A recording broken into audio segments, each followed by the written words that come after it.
Hello guys, my name is Evans and welcome to this video tutorial.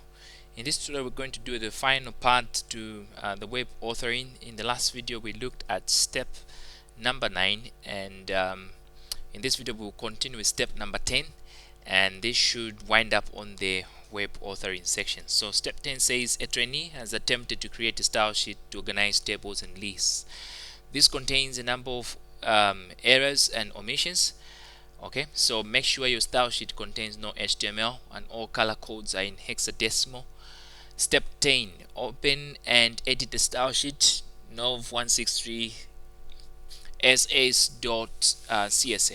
Okay, and these are the style sheet specification what we're supposed to use. So let's go ahead and open the style sheet. So this is the style sheet in question. You can open it with a Dreamweaver or front page or notepad. I'm going to open it with front page, so you can open it with any package that you are comfortable with. Okay, so this is the style that we have.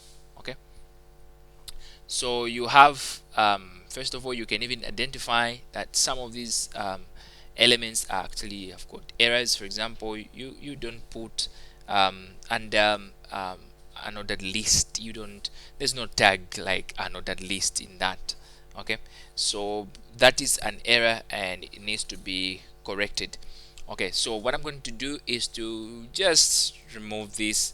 I know you can just go ahead and modify this, but I'm just going to remove this and then we can go ahead and create our style sheet from scratch. Okay, so that way you also learn some of the things that you're supposed to do as you create the style sheet. So one of the things that I want to share with you guys about the style specification is that you've been told that you're supposed to use the most efficient methods. Okay, so this part says correct and complete the style sheet in the most efficient way. Now when you talk about style sheet, there are properties that that can be shared. For example, you look, there are so many properties here that are a duplicate, like this one, the cell padding and cell spacing. You see it for the table and you see it for the cells of the table, and you see also the solid lines for the table, they must be visible, and you have internal border, and also you have what else is same. Okay, so yeah, and then you have all borders collapsed, so that should also tell you something. Yeah, the rest of the stuff I think are different, and so when you write your style sheet and you write your properties, you must identify which of the attributes can be done in one let me say in one line or an inline, and which of the attributes can be done as individuals. Okay, so what I'm going to do is to go back here and maybe just crack this so that we are able to write this style sheet properly. Okay, so I'll try to be as fast as I can to crack this one. Okay, so let's do this. Let's drag this here and then we can do something. So one of the things that you guys should notice, let's start with the table attribute. Let me just do this, then do this, so that I can type something here. So let's start with the table. Now one of the things that you are going to notice about the table is that the tag that you use for table is simply the table tag, and this tag I mean, under the table properties, there will be things that you are going to modify. Things like the external borders. Okay, you need to modify this border. You modify not only the color, you modify the color of course, but you also have to modify the width of this table. This is very important. Also about the table, you need to collapse, okay, collapse the borders. Okay, so this is also something that is very important, and the other thing that you need to do about the table is that you need to specify um, the borders. The borders should be visible. Okay, the borders should be visible. Then you also have the cells.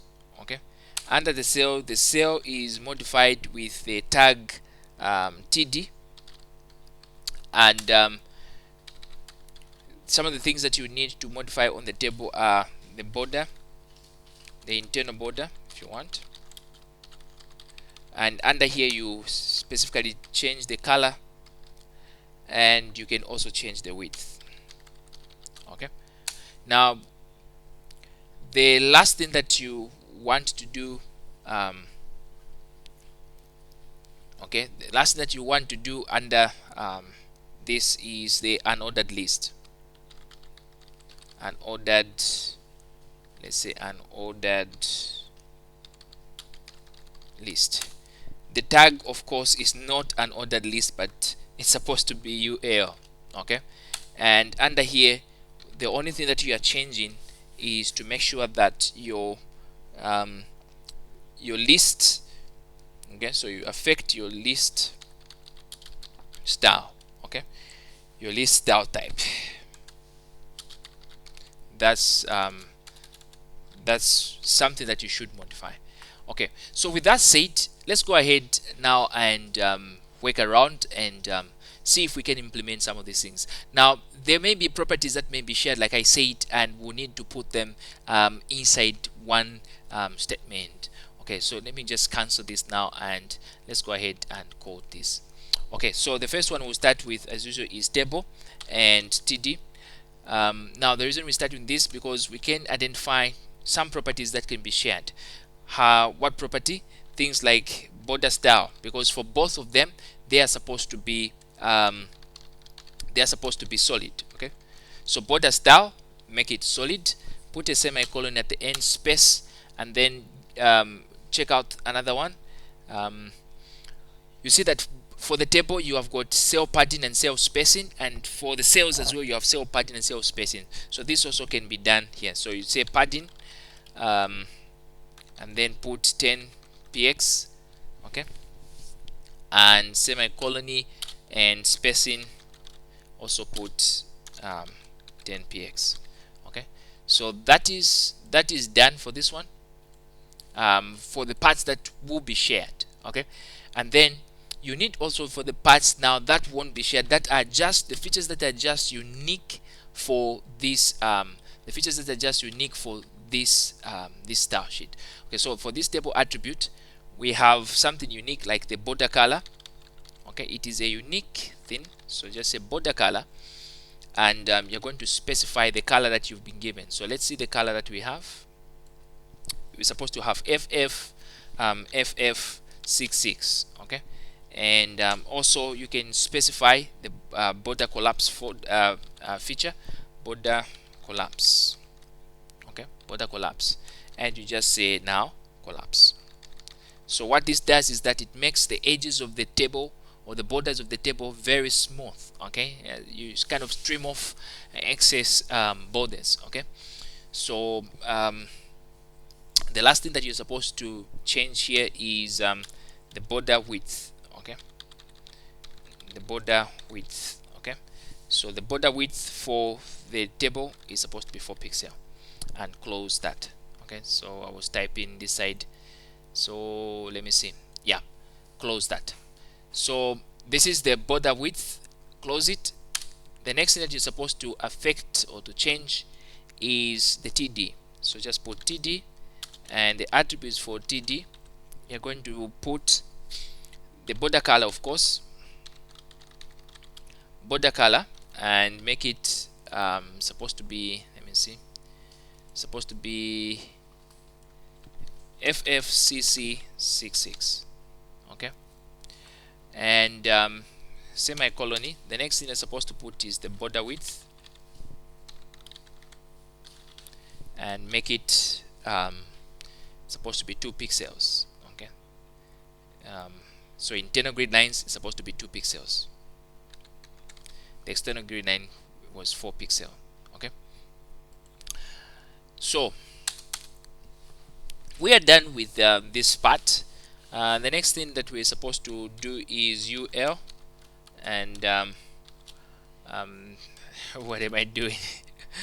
We're supposed to put the tag. This is the style sheet, so we're supposed to put UL space, and then you're supposed to put let me see, you're supposed to put square bullet points. So how you do this, you say list style, I think it should be list style type, yeah, list style type, then full colony, and specify the style type that you want. You can have the circle, you can have the arrow,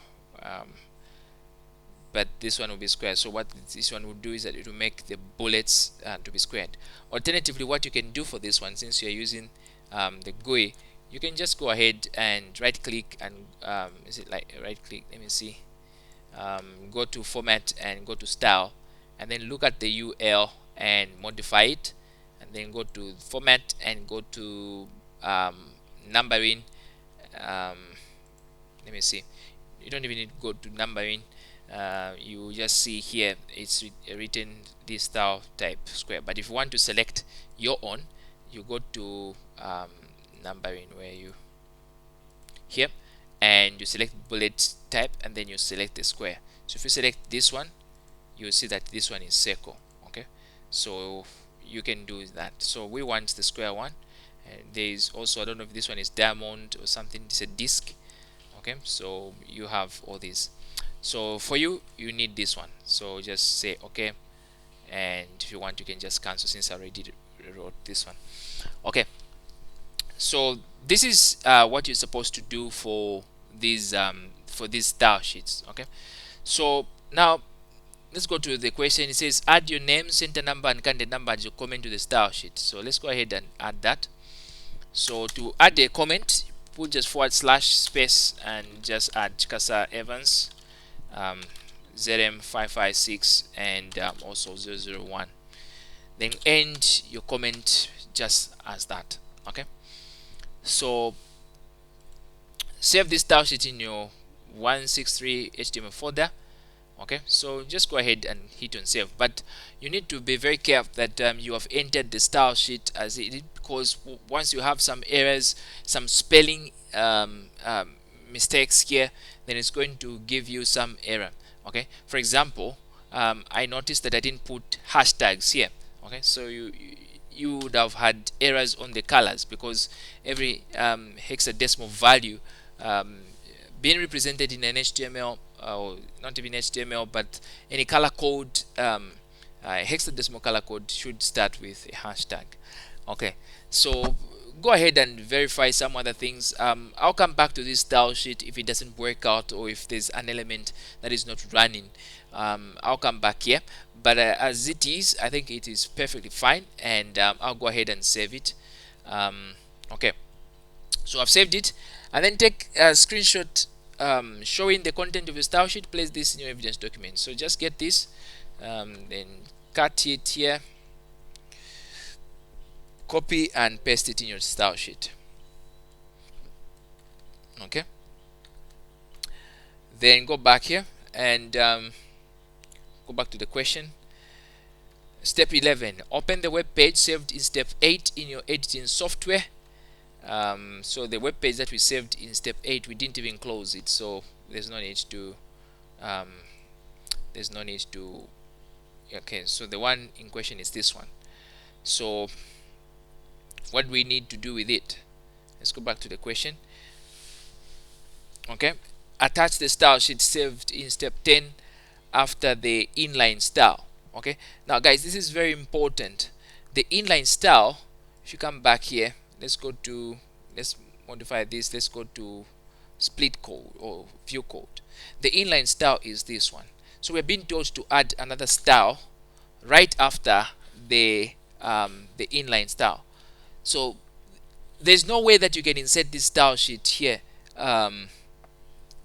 using the GUI. I don't know if there's a way that you can insert this style sheet here. I was trying to look at that because this part is disabled for you to insert it inside just by using the GUI. Okay, so which means you'll have to type this style sheet. So you should be familiar with both ways, inserting the style sheet through the code or inserting it just by typing it. So how you insert a style in through a code, you just type link, okay, and space, and then what are you linking, okay, a relative reference of the style sheet, okay. So just put your quotes there. No, these are not quotes, this one here, and you're linking where am I typing now?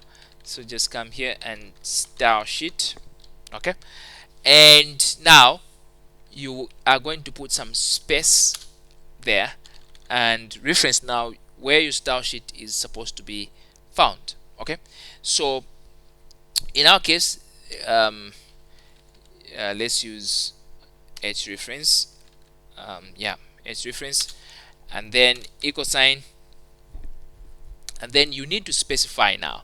So what I'm going to do is just to click here and pick up where the style is saved, scroll down and pick up this style and say okay, and you'll see that the style will be there. So the only thing is to now surround this style in quotes, okay, because we want anything to do as exactly as this name is in quotes, okay. So once you do that, then you can go ahead and close your tag. So this is just a simple way, guys, that you can link a style sheet to your web page, okay. So what this does is that the first part, when this HTML page runs or loads, it will run this style, okay. Now this style, once it runs, then it will come and link another style and modify this page overall, okay. So if you put this one on top here, it is this one which is going to run first, and then this one is going to change the style again, and if anything that needs to be changed will be changed, okay. So this is why you had to place this one under the outside this style, so that it be the one to give the final appearance of the page, okay.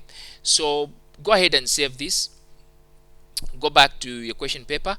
So save the web page, we've just done that, and display the web page in your browser. Take screenshot showing evidence of the web page in the browser and place this in your evidence document. So let's go ahead and try to preview this in the browser. So go to file, preview in browser, and in that, okay. So there you go. This page looks perfectly fine according to me. The borders, they look neat, they are collapsed, and we have the inner borders as well, they are collapsed, and they look perfectly fine, okay. These are 4 pixels wide, and these are 2 pixels wide, and this page just looks perfectly fine. So just go ahead and get this screenshot as your evidence and then dump it here, okay. There you go. So let's go back to the question paper, and the last part is take a copy of the HTML source and place it in your evidence document. So just go here, get this, copy it, and place it in your evidence document, okay.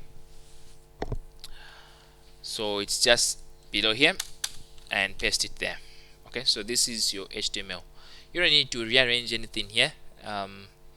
What's important is that the code is there, right? So let's go back here, and that should summarize the part for the HTML. And there you go with your 41 marks, and just by getting because this paper is out of 80 marks, and just by getting this part correct, you are already 50%, about 50% for this paper. You get maybe 52% or so. And most students, as I was checking the results for some of the students, in some places, I noticed that most students, they were just about around here, 41 around somewhere here. So you tend to wonder, did they just answer this part, or they also did the other part? Well, my student did exceptionally well in these papers, and hopefully we can produce another top in the world. But let's wait and see. Yeah, but they did well. They did well across the board. We had good results for this paper. Okay, so in the coming days or next 2 days or so, I'm gonna record on the spreadsheets, and don't worry, I'll finish up the video for paper 2. Someone asked me whether I'm going to finish up paper 2. There's mail image that is remaining there and PowerPoint, and I'll finish up by weekend or so.